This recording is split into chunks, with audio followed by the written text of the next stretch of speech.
De volta com o programa Estúdio 5, vou ler para vocês aqui uma mensagem que a gente recebeu na realidade. Boa noite. As entidades realizam um trabalho que o poder público não faz. Precisamos de representatividade. Essa foi a mensagem da Silvia Tomás. Obrigada, Silvia, pela sua participação. Ela deve estar se referindo ao nosso bate-papo, né, com o candidato a vereador, que nós falamos agora há pouco, o Carlos Alberto, do PROS. Um outro assunto muito importante, eu faço questão de ler para você aqui na íntegra, é transferir as funções processuais do oficial de justiça de citação e intimação para os cartórios. É a pauta apresentada na Assembleia Legislativa que está causando maior reboliço. E para falar sobre esse assunto, eu recebo aqui o Gediael. Acertei? Acertei! Vamos rir porque o negócio está tenso, né, amigo? Verdade. Gediael da Silva Almeida, meu xará aqui de nome. Não te conhecia, bem-vindo ao programa Estúdio 5. Para as pessoas que estão em casa poderem entender de uma forma mais clara, o que isso vai implicar tanto para o oficial de justiça quanto para a população, caso seja aprovado esse projeto-lei? Certo. Fran, primeiramente eu quero parabenizar pelo seu trabalho. Obrigada. Tá? Com certeza a sociedade rondoniense é grata pelo trabalho que você tem desenvolvido e pelo espaço que você está abrindo aqui para os oficiais de justiça falarem sobre esse projeto de lei. É um projeto que tramita agora na Assembleia Legislativa, de número 83, né? E nós estamos aqui exatamente para falar sobre ele.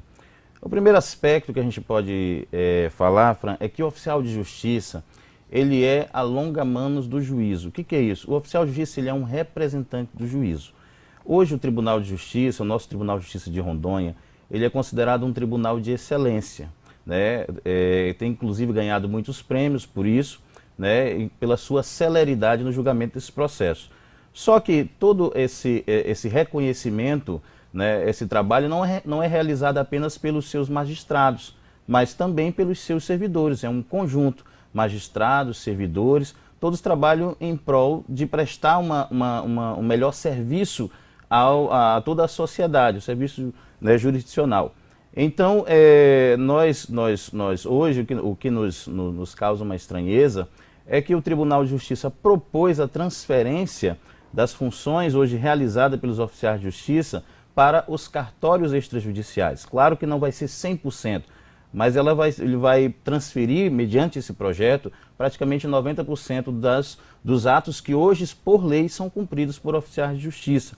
E isso implica, Fran, uma precarização do serviço, né? A nosso ver, isso não é bom para a população, porque a ideia que se tem de oficial de justiça, infelizmente, é de alguém que vai lá simplesmente entregar um papel. E não é isso. O oficial de justiça, ele é o primeiro contato que a parte tem, né, com o judiciário. O oficial de justiça vai lá para levar uma intimação, uma citação, mas ele também vai para explicar as implicações que aquilo tem, e não apenas levar citações, intimações, mas o oficial de justiça, ele cumpre diversos atos dentro do judiciário, como penhoras, arrestos, sequestros, né, prisão de devedor de alimentos. Tudo isso é feito pelo oficial de justiça. Então nós cremos que essa transferência para os cartórios extrajudiciais, por não ter a expertise que o oficial de justiça tem e o treinamento, isso pode causar uma precarização desse serviço prestado à população e também vai encarecer esse serviço.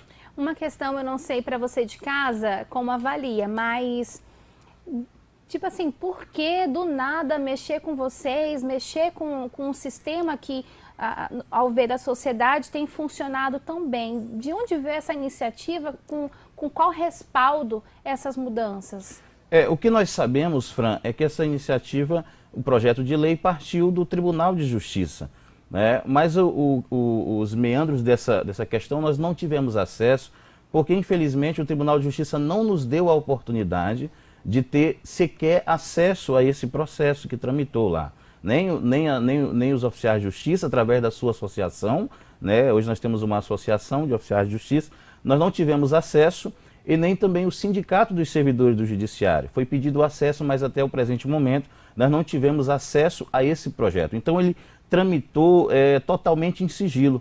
Nós descobrimos por um acaso na semana passada, né, e ainda assim na segunda-feira já foi encaminhado para a Assembleia Legislativa. Então nós não tivemos acesso a esse processo. Exatamente é por isso que nós estamos buscando essa comunicação, porque nós estamos a todo momento dispostos a negociar, a conversar com o Tribunal de Justiça, mas infelizmente não nos foi dada essa oportunidade. Nós descobrimos isso por acaso, né, e não tivemos a oportunidade de nos manifestar pontos favoráveis, pontos contrários a essa proposição. É isso que nós estamos buscando, é um diálogo com a nossa instituição.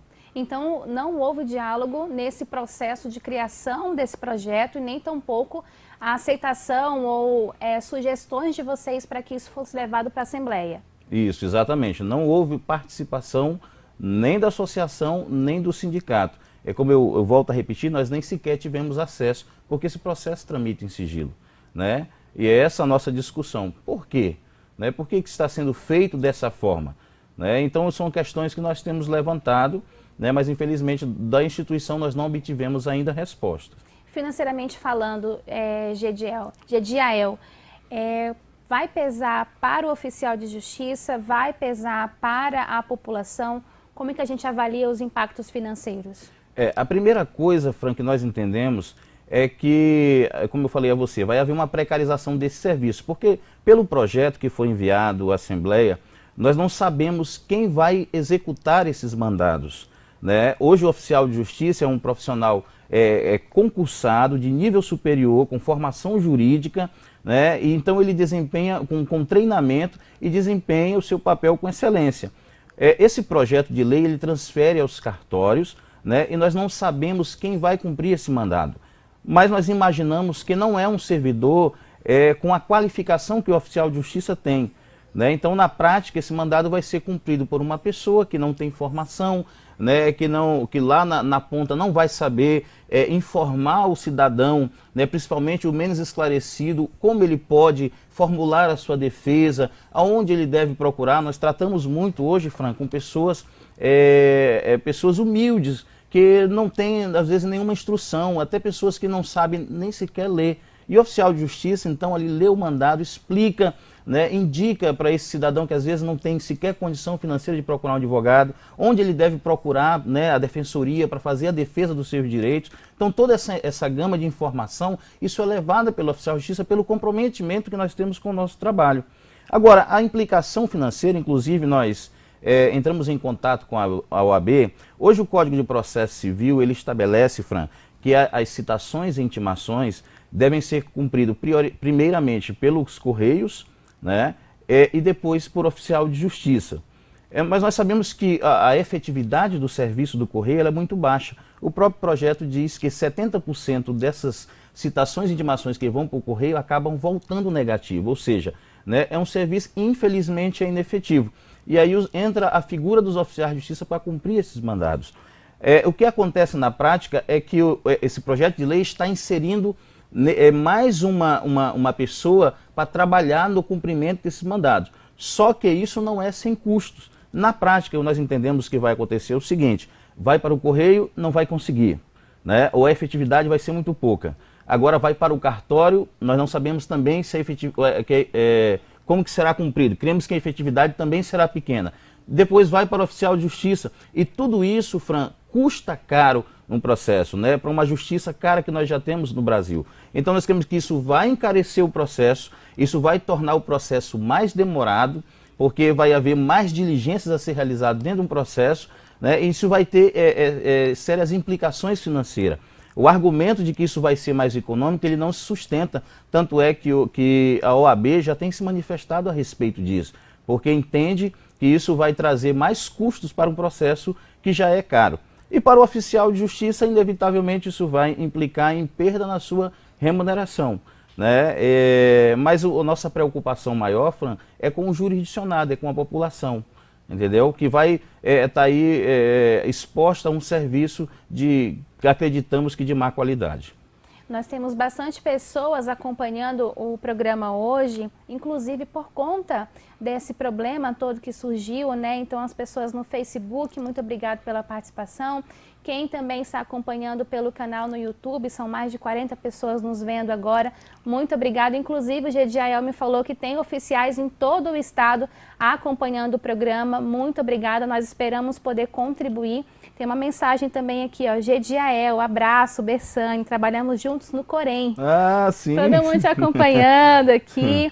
Bom, para a gente poder deixar claro, né, que o espaço ele é aberto para todos, nós pedimos para que a assessoria de comunicação do TJ, né, entre em contato conosco para que dê uma explicação com relação a isso, né, até porque ficou claro aqui que não houve esse diálogo entre os oficiais de justiça e o Tribunal de Justiça de Rondônia.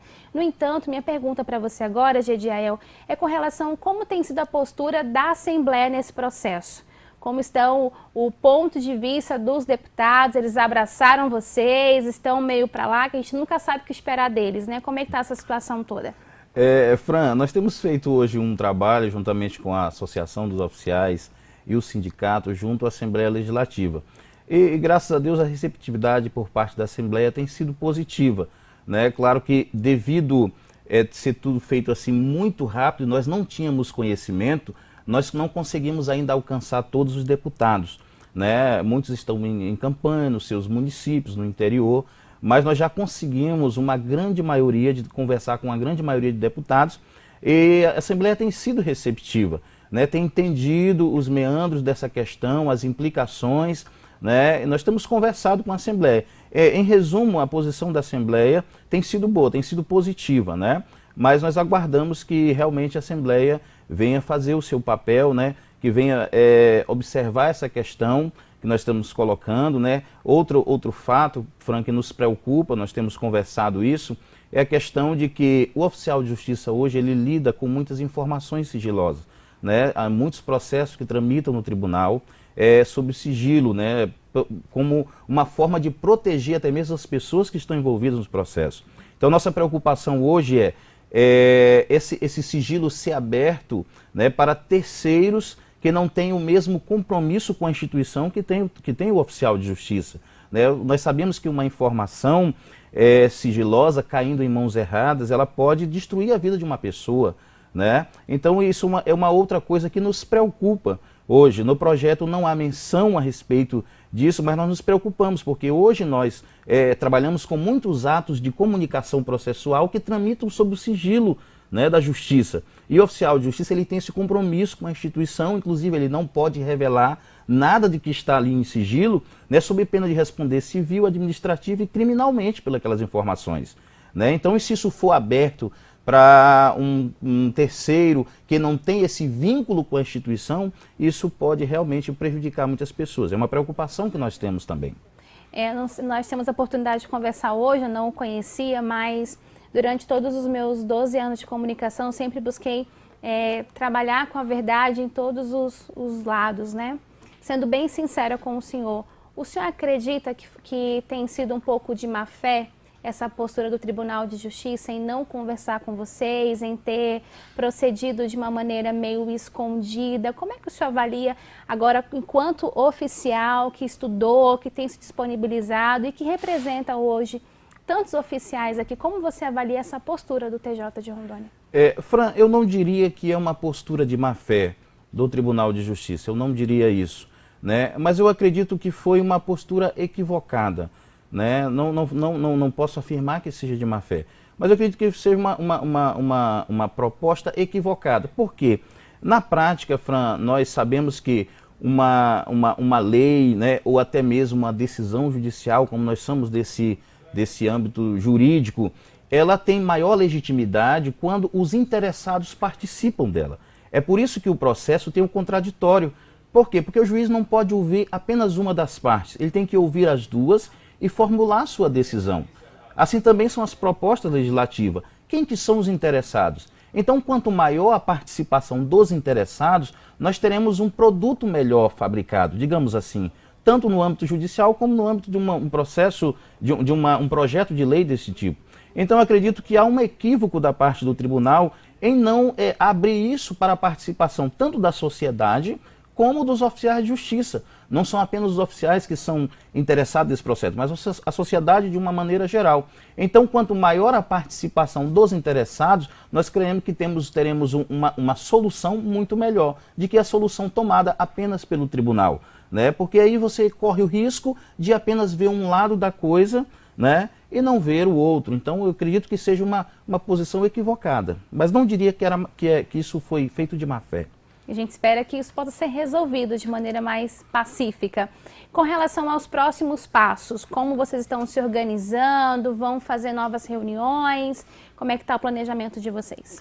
Então, nós estamos indo conversar com os deputados na Assembleia Legislativa, né? Como eu disse a você, já conseguimos conversar com um grande número de deputados. E o nosso objetivo, Fran, é que os deputados possam rejeitar esse projeto, né, pela sua prejudicialidade. Então nós estamos conversando com os deputados, né, não sabemos quando esse projeto agora vai à votação na Assembleia, né. A nossa preocupação é que ele seja votado assim rapidamente, a toque de caixa, né, como aconteceu com o projeto dentro do Tribunal de Justiça. Nossa preocupação é que isso ocorra na Assembleia, mas eu acredito ainda nos nossos deputados, Fran, que eles não vão permitir essa situação e que essa matéria vai ser aberta para discussão, tá bom? Então é isso que a gente busca, é isso que a gente quer, que haja uma maior participação, né, tanto dos oficiais de justiça como da sociedade interessada. Eu creio que ficou mais claro, né, para você que está em casa, para entender sobre esse assunto. Gediel, muito obrigado pela sua presença aqui no programa. E o que vocês precisarem, a Rema TV está aí de portas abertas para ajudá-los, viu? Nós é que agradecemos. Obrigado.